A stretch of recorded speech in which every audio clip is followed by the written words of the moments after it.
Yo, let's get it. Let's go. Sir, question for you. How old were you when you became a millionaire?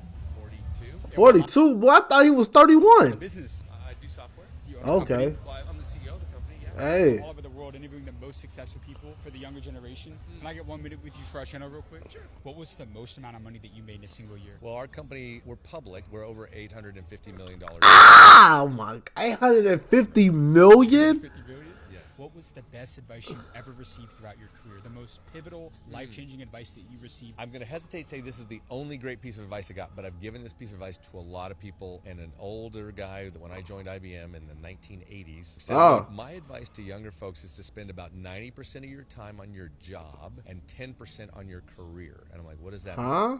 mean? And he said, look, if you spend 100% on your job, you're going to do a really good job at the job you're in, but nobody's ever going to see you moving beyond that job. You aren't making connections. You're not thinking beyond it. How do I become an entrepreneur if I've never been an entrepreneur? So you sold hundreds of millions of dollars in the tech industry. To be honest with you, I'm kind of lost, but I guess.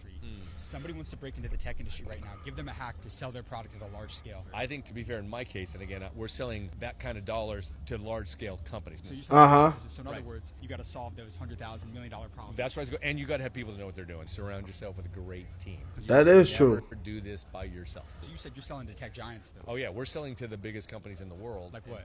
Like the Fortune 500, half of them are our customers. Yeah. So when you're approaching them, when you're selling to them, what does that conversation look like? Well, you know what? It's not one conversation. Our sales cycles can be a year or longer, and it can be Jeez. 50 people in the organization that we got to talk to. What is the biggest thing that the deal depends on? Do they believe we're the best that's going to solve their problem? If they don't believe that, they're not going to spend the millions of dollars. How do you know? How old am I? 62. Wow. Ah! I said that. Yo. In God? I don't just believe in it, I follow it. Hey, My man. identity is not in being a business guy or an entrepreneur, right? My identity is being a child of God. The business could go away tomorrow and I'd be okay. Hey, wow, that's deep, bro.